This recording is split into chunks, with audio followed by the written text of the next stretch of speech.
the price had gone up by 15% in less than 6 months. And comrades, that situation is not going to get any better. As has been said, the global environment is hostile. Transportation costs, shipping costs are gone through the roof, especially from the Far East. Oil prices are high and other commodities are also high. So Jamaica is facing a serious crisis. We have been calling for the government to change tack. Instead of seeking only to balance the books, this is a time when you have to balance people's lives. We are all committed to achieving our fiscal goals, to reducing our public debt, to achieving those targets. But when you have a crisis like this, which has dislocated the economy, dislocated so many people's lives, where people can't afford to live, you have to do something as a government. They came with a supplementary budget with something, but I don't believe it is sufficient. I don't think it is going to answer the needs of the people. And I believe the time has come for the government to do much more to protect the vulnerable people of this country from suffering. Comrades, we know that this is a country which has great inequality. Sometimes they say there are two Jamaicas. The Jamaica for those who are politically connected, and those who are well off, and the Jamaica for those who are not. And we have seen it playing out. Seen it in the way the Disaster Risk Management Act orders are enforced. We've seen what I consider to be violations of the rights of our citizens. When they amended the Disaster Risk Management Act earlier this year, I warned the country that they were giving the power to the Prime Minister to make criminal law on his own, where he can sign an order and the act as amended makes breach of that order a criminal offense. He does not need Parliament's approval. We were told, don't worry, there's going to be a ticketing system and the fines would be modest and nobody would have to go to court. Well, here we are in October and there's no ticketing system and people are being fined. People are being fined $200,000 for not wearing a mask. $200,000. In St. Thomas, one of the poorest parishes, people have to borrow money to try to pay that fine. And some who can't pay it ending up being held in the jails for up to 30 days. Comrades, that is the wickedest thing. That could never happen under a PNP government. Never.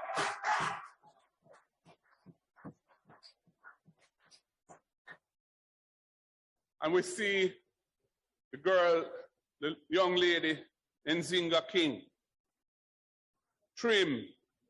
She have her locks from birth, trimmed in a police station. And now, nothing come out of it. Months have passed, no justice. Comrades, when you have situations like that, where a person's rights are violated, and it strikes the heart of the nation and makes people feel outraged, think the wheels of justice must turn quickly.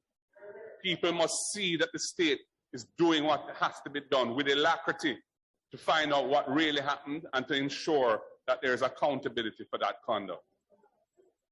Comrades, the crime situation in the country is worse than ever. Murders are up 10% this year. We know in this constituency what that is like. But it's not limited to this constituency. It's all over the country. Between COVID and crime, people are dying in droves in this country. And the government has no solution.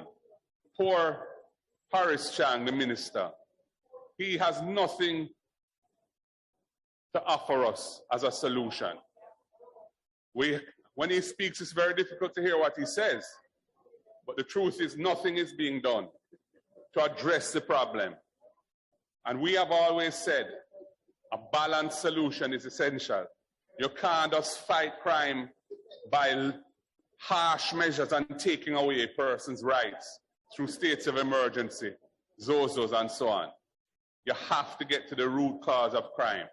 You have to get into the communities. You have to have your violence interrupters. You have to empower them to nip things in the bud before they spiral out of control. We understood that when we set up the Peace Management Initiative, and they have denuded that program and defunded that program. So it's hardly functioning again, and crime is out of control. Unite for Change. We were seeking to empower young people who needed assistance to get their life onto the right path, and bringing all stakeholders together to support that program. When they came into office in 2016, they abandoned it, and they haven't replaced it with anything. So, comrades, we have a country that is going down, down, down. Between poverty, between crime, between COVID, and between corruption, the people of this country are getting sick and tired of the government of the Jamaica Labour Party, led by Andrew Holness. Comrades, the next PNP government is going to address the crucial issues of our time. We're not going to be messing about. We know what the issues are, and we're going to focus on them, and we're going to bring lasting solutions. I'm not saying we'll be able to solve them overnight, but we're going to have programs that are tackling the real issues of our time. Inner city housing and rural poverty. The education system, which is so imbalanced and unfair, where children from so many schools are not performing at the levels they need to be. We need to level up the standards. Rural agriculture, especially for small farmers, empowering them and supporting them so they can produce. And comrades, the crime problem. We must have a national program to deal with unattached youth, so-called the youth them who need they need investment. They may have gone through school and not achieved, but they are still with us, and we must help them to get onto the right path to constructive citizenship and stay away from badness and gunmanship. Comrades, the People's National Party is going to be tackling those issues. We put people first. We put people in the center of our policies. The government is clueless. The government has been losing popularity.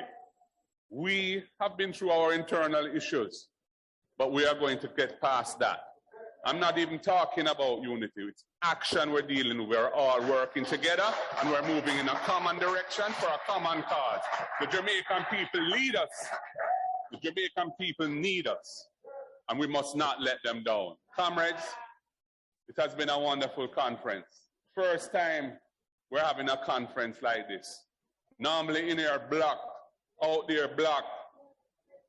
No, we haven't been able to do that. Most of our participants are online.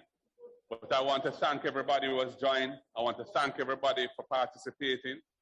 Comrades, I feel optimistic. I feel that the party is coming together. I feel that we're going to, the Policy and Visioning Committee I've set up under Professor Tony Bogues is going to deliver for us a clear direction in terms of what the philosophy of the party is and what it means and what programs and policies flow from that in the third decade of the 21st century. And we will know where we're going as we did before. Comrades, the word is love.